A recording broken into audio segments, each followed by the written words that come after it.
We're driven by the search for better. But when it comes to hiring, the best way to search for a candidate isn't to search at all. Don't search, match with Indeed.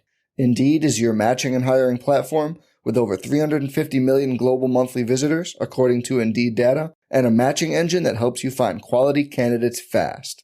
Leveraging over 140 million qualifications and preferences every day, Indeed's matching engine is constantly learning from your preferences.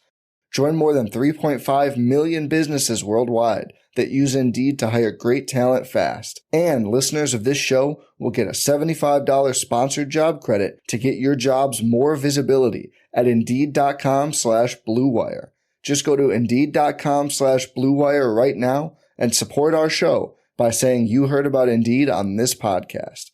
Indeed.com/Blue Wire. Terms and conditions apply. Need to hire? You need Indeed.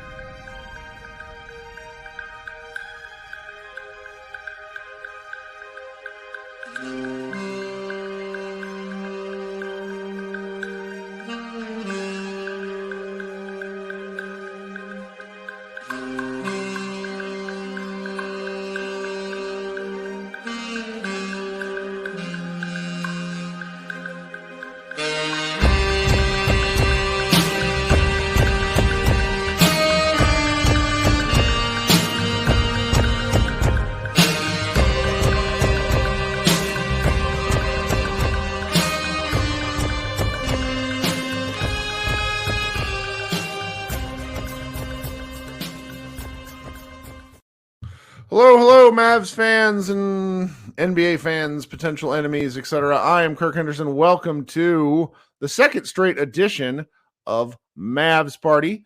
For those of you who are new to the concept, what we have here is a live show where you can join. If you are in the YouTube comments, you can click on the stream. You can come up here and talk with me. If you don't want to show your video, you don't have to. I'm not that professional, though I would like to see everybody's smiling faces. It always occurs to me during this show that I forget to comb my hair and stuff, but whatever. My youngest child has RSV, and my wife and I are trying not to fight and argue because we're both really tired. Kid's fine though. He'll be fine. Yeah, but please come and join the show. This is fun to talk basketball with you guys. Let me see if there's anything we need to kind of cover before we head back into the discussion here. The Dallas Mavericks beat the Brooklyn Nets 119-107. That is right in line with their season scoring average. They're putting up a ton of points. Luka had a near triple-double. And then, it was just a really good way to kind of kick off the rest of my work week here with only we got 4 games left till the All-Star break. So we got 3 folks waiting to talk already. We got Jordan, who I'm going to bring up first, then Karam, and then Brian, who Brian has been keeping, holding it down for me lately as the lone regular contributor. So I hope he doesn't mind that I'm bringing him on second. But all right, we're going to bring Jordan up, and I'm really wondering if Jordan is calling in from Africa like he used to last year. Jordan, how you doing, buddy? Hey, so I'm not in Africa right now. But, congrats on being in a time zone where this feels normal to do. Right. Yeah, I probably wouldn't be awake if we were in Africa right now. So, yeah. So my main thing, there's been all this Josh Green discourse, and I understand that I'm a big fan of Josh Green. Sure. But what I see a lot is we would rebalance the roster if we trade Josh Green for PJ Washington. So I understand that from a numbers standpoint, we would rebalance the roster by switching a guard for a forward. But we only have 3 good guards. And so if you're not a Jaden Hardy superfan? I am not a Jaden Hardy superfan. Wait, do you consider Dante Exum a good guard, or are you putting him in a different bucket because he's not healthy? Yeah, I did Exum's so he's Australian, right? So he's like a Tasmanian tiger. He may or may not exist. So that's, he's going from foot issues to knee bursitis is a little alarming. We don't talk about that enough. When he plays, that would be if I had any faith that Exum was going to play, I'd be much more on board to trade Josh for PJ. It's just if we don't have Josh, then all of a sudden we go from the team that already has basically the least amount of secondary creation in the league to even less. And, we keep talking about, well, Luka needs to have help from teammates. And so we're trading for a teammate that's going to give him even less help. It seems like not actually balancing the roster. Now, if we were trading even Hardy, like I think Hardy can get there eventually, but he's like not this year. Like we're talking about, I think Hardy might even be like a 2 or 3 years thing. And I've always viewed Hardy as more of a Tim Hardaway Jr. type of guard than a Josh Green. You're muted.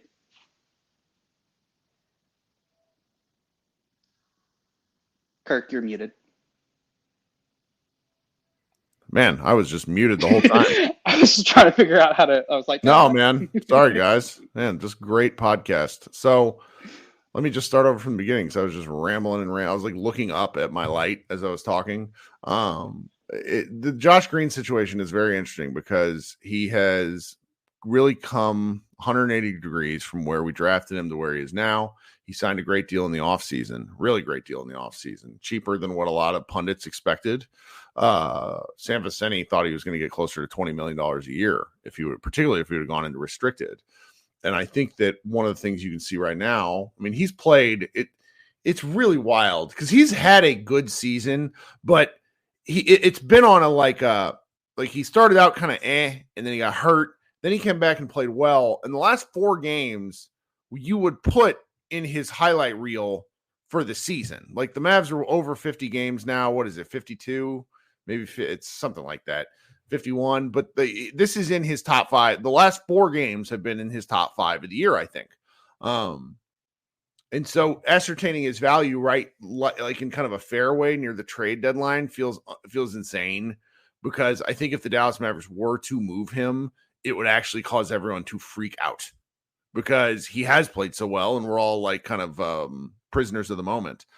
That said, I do, like, from a philosophical team building point of view, you got to get to give.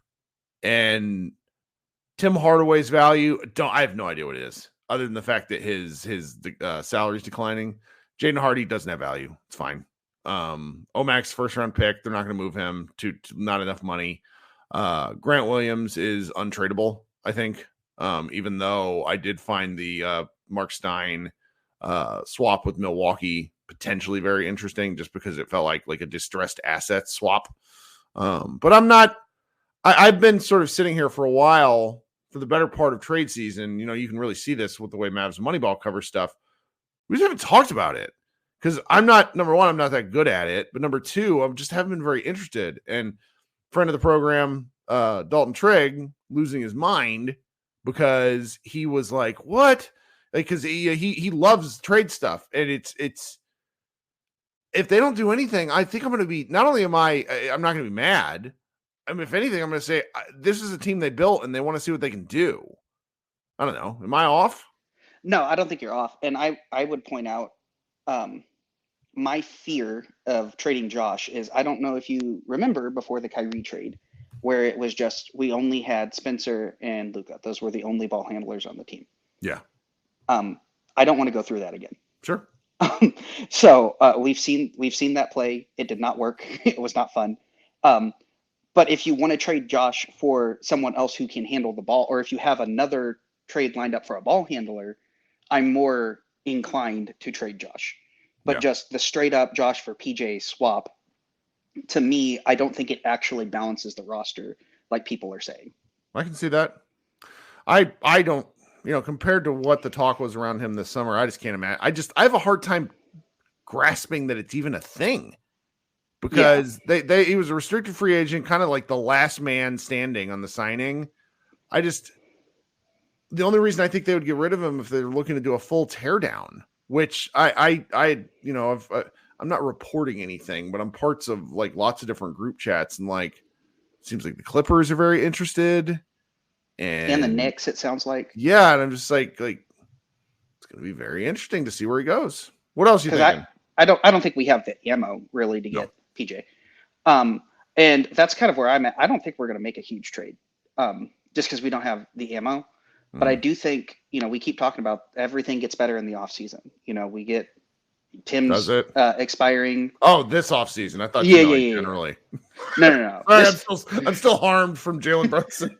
Yeah. I hate to be like, playing powder, but it might be a playing powder kind of year. Like we might have to. Because if we can make it to the offseason, then things get better dramatically for the future. But like right now, I just don't see how unbalancing a roster the other direction actually does anything, because all we're doing is just trading one weakness for another in that trade. Well, Jordan, it's got to been at least a year since you came on here. Yeah, pretty close to it. Man, I'm grateful you took part of your night to hang out with us. Yeah, we'll try to keep doing this a little bit more often. All right, man. We'll talk soon. Have a good one. Sounds good. All right, you can follow Jordan at Hoop Social Draft on Twitter. Good guy. Chatted with him for a real long time, several years now. Coming up next is Karam joining us once again. It's been a while. Welcome back. It has. Thank you. Sorry if I'm a little distracted. I'm playing Street Fighter 6 right now. That's a pretty, at the same time. Look, that's a pretty. I wish I was playing video games. Not gonna lie to you.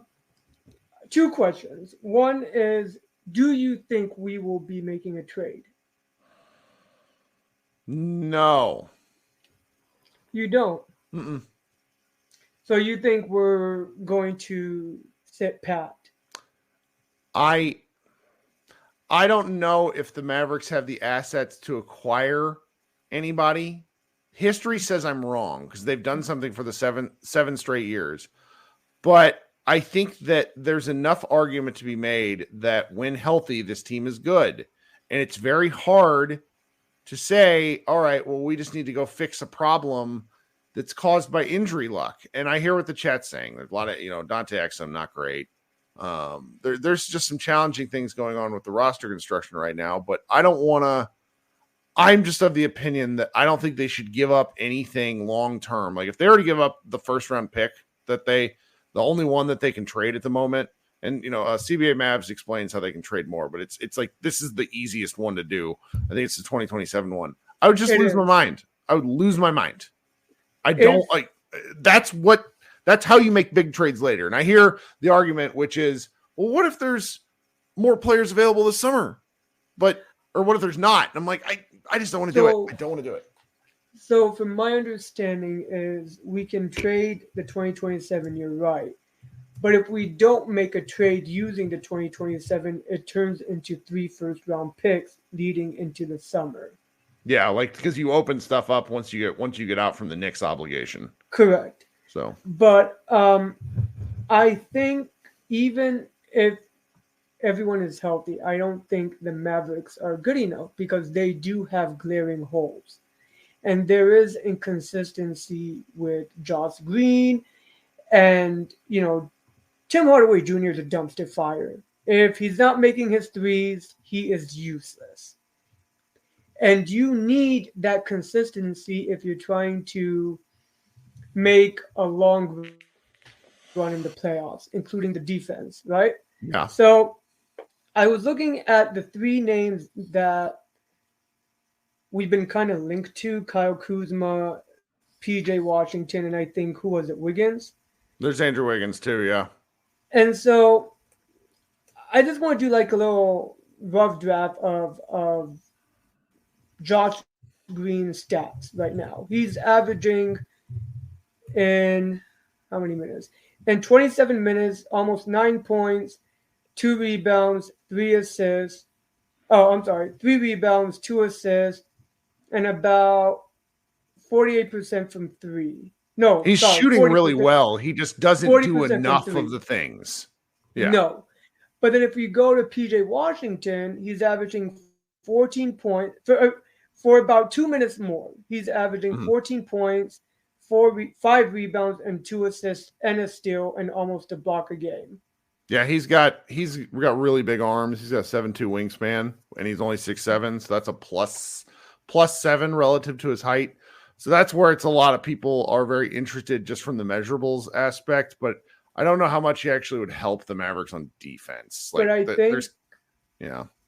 I think the player that we should get that I think might be the most, well, maybe, I don't know. Maybe if you give the first round pick, is Kyle Kuzma. We need someone who can make their own shots, dribble, while Luka or Kyrie are sitting, right? Or if one of them is sitting, someone who's able to make their own shots without being assisted.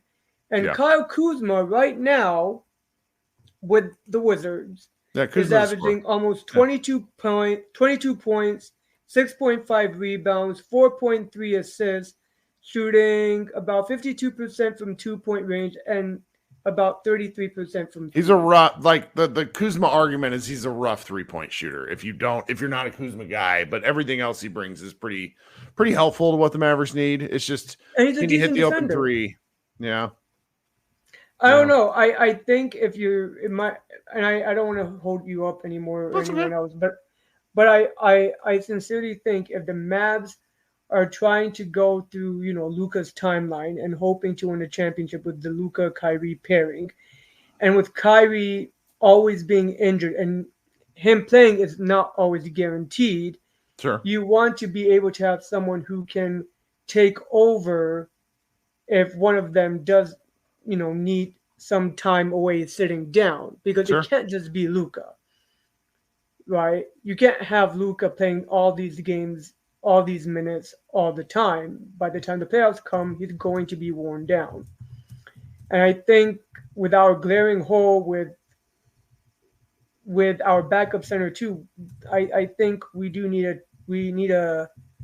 some type of trade. And my last point is, did someone go up to Maxi Kleber and give him some steroids or human growth hormone or something? So I had some theories on last night's show. The running joke baby hooks? Where the hell did that come from? The running joke for years is that he plays his best when he has a girlfriend. Like, does he have a girlfriend? I don't know, but that's what investigators around Dallas get at me. Let me know what you know, but I mean, he really is like. He was doing some stuff last night and the night before, like off the dribble shots. Like, what is happening? And he didn't do great tonight. But the Mavericks, maybe they give him a new toe. Him being useful helps. Like, he doesn't have to be amazing. He just can't be a non-contributing zero. That's the real challenge. And maybe he got a new toe. Whatever happened to the old one, he might have gotten a new one. Mm-hmm. We'll see. Because he hurt his toe for a mystery. Dislocated toe sounds so gross. It does, but like that's like did you walk and like clip it on the edge of a bed? I mean, it happened in a game. Like, we know that. It was I can't remember which game it was. His toe must have bent some way. Like really. Okay, well, I'll let you go. Thank you for having me again. Oh, of course. Come back anytime. Have a good night, all right? Oh, yes. One last thing. I'm so sorry. Do you know when is the actual deadline? Is it tomorrow? Thursday at like 2 p.m. our time. Sounds right? Okay. Yeah. All right. Sounds right. Have a good one. Thank you. You too. Okay, I'm going to take a minute, ask everybody that's still in here to consider going and liking the stream. That would be very helpful to Josh and myself. Consider subscribing to Pod Maverick while you're down there. Everybody who is listening on the audio version of the show, I will probably do an ad insertion right now. Thanks so much for hanging out with us, and we will be right back. We're driven by the search for better. But when it comes to hiring, the best way to search for a candidate isn't to search at all. Don't search, match with Indeed.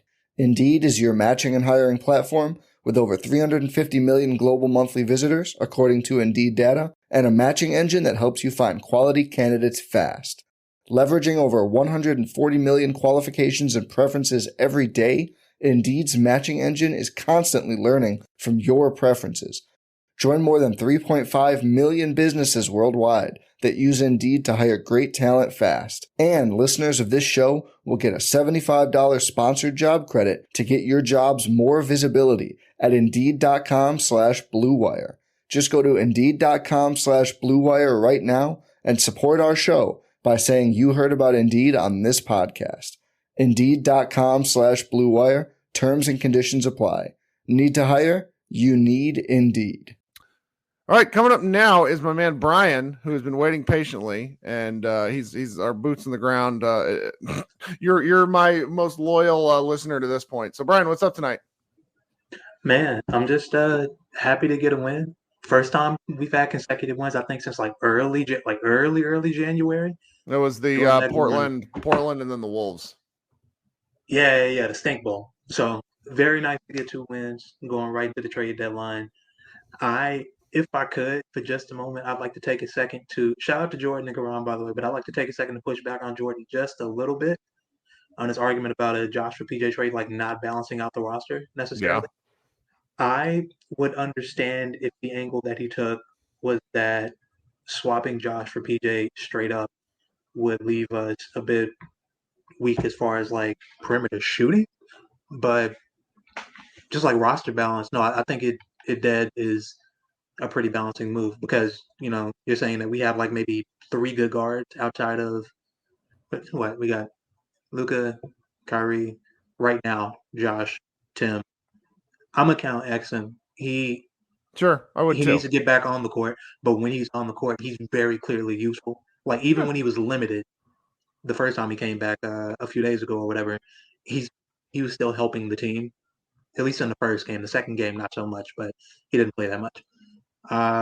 Whereas if we start trying to count forwards, there is Maxey. Mm-hmm. Real bad, bleak. Like, I mean, look, man. At some point, 1 + 1 has got to be 2. Like, I feel you. I love Josh. I would like to keep Josh around. If there were a way to swing PJ without moving him, then of course I'd love to do that. But you got to face facts, bro. You got to give to get. And we have dudes who can slot in and be, again, the backup 2, because we're talking about him playing the backup 2. He's not a 3. Kyrie is our 2 as long as he's here. So we're talking about a backup role at the end of the day that we're doing all this sweating and humming and hawing over. Whereas we need help at 3 and 4, like as far as our starters, right now. Yeah. Where I think PJ helped us specifically defensively, because like get into the offensive stuff, that's like I think that he's a good corner shooter. He's been a good shooter over the course of his career. He's having a down year now. I'm not sweating that. He can put the ball on the floor. He can help us out there a little bit and not look like a complete clutch doing it the way that Grant does. But defensively, like you mentioned his wingspan before, he's 6'7", 6'8", 7'2.5" wingspan. Imagine that sliding over as the help defender to just jump up and throw his arm straight up in the air and try and deter a shot, as opposed to Grant, who is 6'5" with a barely plus wingspan and getting 3 inches off the ground. Like, I'm sorry, that does not. And also, I don't think the deal will be Josh for PJ straight up. I think Grant will be going in that deal, and we'd be looking to get some other contract. Maybe we take bad money and just like don't send a pick. Maybe we try and get Nick Richards and we send a second or 2 along that's what Mavs Moneyball chat was saying. Where is Nick Richards the Arkansas guy, or am I misremembering that? I believe so, yeah. The guy who was like, he's just a straight up gunner. Like we need another one of those. No. You're thinking of the guard. I'm talking about the center, Nick Richards, the backup center. Nick Richards sounds like. I think you're thinking of Nick.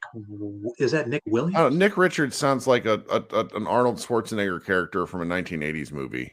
Like this is not really. It's not a real person. You're not going to convince me. Yeah, I mean, look, he's an NPC. Like that's a great descriptor. Yeah, he's a 2K NPC or like a 2K created player. But even that is better coming off the bench behind Lively than praying Dwight can hold it down for you for 18 minutes, which thankfully for most of the season he has been able to. I give him his credit for that. And praying that Holmes just doesn't light the defense on fire. Because like offensively, he'll probably give you something. On the boards, he might give you something. Defensively, you never know. With Nick Richards, I feel like we could, between he and Dwight stabilizing that backup role, I feel like we could find some more stable ground when Lively is off the court, whereas we have no way of knowing where we're getting night to night as we are right now. Yeah. I'm not married to anything. Like I normally get pretty emotional about this stuff, and I'm just kind of like, okay, fine. Like I can't even be, I'm happy Josh is playing well. Be happy if they kept him because man, like his corner 3 shooting right now makes me feel good. Yeah, it's like again, like I won't even be that mad if they don't do the deal. I will be sort of disappointed if we don't upgrade like the 4 position, like that big wing position at all. But if it's like, hey, we want to keep Josh, I'll do it begrudgingly, but I'll get it because what Josh has shown in the last month is like, okay, this is something that we can build on. Now, we're going to get to the summer and we're going to look at wherever the season ends and we're going to ask questions. Okay, what are we building towards with this? Yeah. Did we just keep him to use him with these picks that we have in the summer? Because again, as long as Kyrie is here, he's the 2. Sure. We know who the 1 is. So Josh and Josh is not a wing. So it's going to be difficult for him to carve out a role and really grow into what we need him to be playing these bench minutes. Oh, we'll see. Hey, man, thank you for once again hopping on the show. I really appreciate it. Of course, dude. Thanks for having me. Of course. All right. And, just so everybody knows, if there is a trade, I will do another live show tomorrow night or something. I will go live. My work is not super busy this week. I say that. I should knock on wood. We'll see what's going on. All right, coming up next is Mike. Then we're going to go Micah, and then we're going to go Leo. Mike, welcome to the show. What's up, man? What's up, buddy? Can you hear me? Yeah, you sound good. What's going on? Okay, awesome. I just wanted to come up and say that it's good to get a win. I basically don't count any losses that don't have Kyrie or Luka at this point because it's like it's all we have. Sure. It's all we have. So good win. Also wanted to say I also agree with you. We should not trade our first round pick. I would rather trade THJ and seconds and get what we can with that. It's going to be his best season. I don't know what else he's going to do these next seasons, but he's been like the most infuriating Maverick for me for like the past 2 seasons, and he's been pretty good this season. So I think we should capitalize on that. Get him out of here. I don't really care about those seconds. Give as many seconds as possible. Try to get someone else in here, and then try to go after the dude from the Hornets, the buyout guy. I'm pretty sure they played. Kyrie and him played in Boston when he got hurt. If that dude gets bought out, I would bring him in. But that's really. I don't really want to. I just want to see what this team can do in the playoffs. I'm not really expecting much. I keep looking at the standings, man, and I have dark thoughts. Have you seen the Clippers? Have you seen what I don't want to play the Clippers. What fucking Kawhi Leonard is doing to people? Yeah, and then I'm pretty sure they can get in Luka's head pretty easily. So, I mean, it's like Luka owns the Clippers. No, he doesn't. no. Like he's had an incredible series against them. That's not the same thing. I gotta find this stat line because there's like a 30 game. There's like a 30 game thing where Kawhi's just absolutely losing his mind. Like he's been shooting 50% from 3 at a certain point. I can't find the stat. I don't want to take everybody's time, but it's just I look at this and I'm just terrified. I'm terrified. I don't want to play it like any other team you lose, fine. Like I play the Thunder. You know, we could beat the Thunder, maybe. It'd be fun, it'd be hard, but it's just different. I don't want to play the Nuggets. I want to get I also don't want to be in the play-in, but as I said earlier in the show, I don't really see that seems hard. Just seems hard. Yeah, their 2 best players have experience guarding Luka for 14 games in the playoffs, so it's like, and they're just super good. So it's like I don't know. I don't want to deal with that. I mean, there is the dice roll of Harden in the playoffs and Kawhi, his quad. What happens there? Yep. So it's not like it's a complete automatic. I'm not convinced, but I shouldn't say this out loud. I'm not convinced Kawhi was ever hurt. Like he's played so many games. I know he tore his ACL, but everybody's like he has a degenerative thigh decision. Or did the NBA threaten his money and now he's playing ball?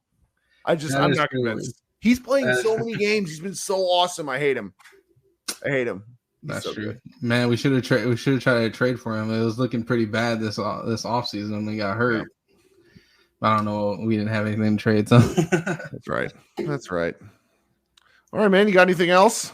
No, that's all I wanted to say. You're the man. Thanks for hanging out. Yep. All right, coming up next is Micah and then Leo. Micah, what's going on, man? Oh, no, I put Leo up first. My bad. Leo, what's going on? Hi, can you hear me? A little bit. Speak a little louder. Come closer. All right, how's that? Much better. What's going on? Just my point of view with how the trade talks been going. Wasn't there a report that both Sham and Woj said like this is the slowest trade deadline talks that they'd seen in a minute? I've not looked because I've been so irritated with the way they've had to frame the Joel Embiid injury talk that I've kind of gotten not, I don't even pay attention anymore. I wait for my staff to tell me what's happening, because otherwise, if I get caught up in the moment, I get really mad, and I can't do that right now. Well, I just wanted to get your opinion because the talk right now, well, the most interesting talks for me personally have been getting Andrew Wiggins for draft compensation, not for the idea of Andrew Wiggins, but for the idea of draft compensation. Because at this point, with a team that has no picks, 1 or 2 players, if you want to call Hardy that, it just seems like the more prudent play is to get more chips and assets in than trying to get rid of our one asset for another tweener player. Which I get, it's a bigger tweener player, but it's still a tweener player. A 7'7" guy who can't guard players like Julius Randle who already give us problems. Sure. And Kawhi. And I get it, it's Josh, but how many guards are actually playing on this team at an active time? It's Luka, Tim, and Josh, because Kyrie's always hurt, and then Exum's hurt right now. And Hardy has like the fastest hook for good reason, but those are your 3 playable guards. And I get building around Kai, but if he's not playing, what are you building around? Sure. But no, I just wanted to know if there are any talks that you've had with your insider friends about anyone. Yeah, little. I mean, they've been poking around about all sorts of stuff, but nothing seems to have been particularly hot. Which, depending on your opinion, is, it kind of is what it is. Things can happen very quickly at trade deadline time because there's nothing like having to make a decision. So that's just sort of where I stand right now. I'm good with whatever they end up being because I don't know how much anything moves the needle or not. I just it's tough. All right. Thank you, Mr. Kirk. And right. I just hope we can finally get another center on this team. Thank you. One day we'd have to, what about JaVale? We remember JaVale. All right. Have a good night, Leo. All right. Micah, what's up, man? What's going on, Kirk? Can you hear me? I can. You sound good. Oh, okay. I was just making sure I'm having to use the mic on my phone. Joy of having dogs. They always chew your headphones up. Sure. You actually sound a little better. I don't know why. Like sometimes with the other stuff sounded like you're kind of talking through water sometimes. But that's all right. Yeah, sometimes. What did you think about that tomahawk dunk from Kyrie? Didn't know he had that in him anymore. I mean, folks that don't know how big he is, I know there's the listing on the report. 6'2", 6'1", 175 pounds. He's 6'2". It's just like you kind of it's funny. Like I even had the argument with somebody like sometimes like heights are you understand height. Like Grant, for example, I don't give a crap that he's listed at 6'6". That dude is 6'4", bro. Right. Right. That dude is all of 6'4". All you got to do is look at him standing next to Satu Sabali, and they're, same height. Wings player, by the way. And that's I need to use that point more often. Because, they stand right next to each other. Standing right next to each other. That dude's 6'4". Mm-hmm. Less people have argued about the Grant thing, though. But after it was Nick Angstad posted a photo of like him and Tim Hardaway. And he was like, wait, what? I thought this guy was 6'6". And it's like, nope. No. That dude's 6'4". Like, that's just like people talking about, not one PJ Washington because he's 6'7" or whatever. I'm like, bro, that's 3 inches better than what we got. But I don't know. I don't know what they end up deciding to do. I'll just live with it. And honestly, maybe the play-in doesn't sound like that great of an idea, but I feel a hell of a lot more comfortable with Minnesota or Oklahoma City than I do against those other 2 teams behind them. Like, the stat that you're trying to think of about Kawhi Leonard in the last 30 games, he is averaging 26.5 points a game. This is what I was looking for. 26.5 points a game on 52, 55, 92 splits. Hear that again, guys. 52, 55, 90. That's a lot.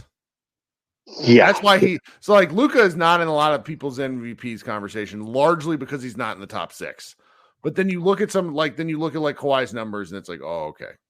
Okay.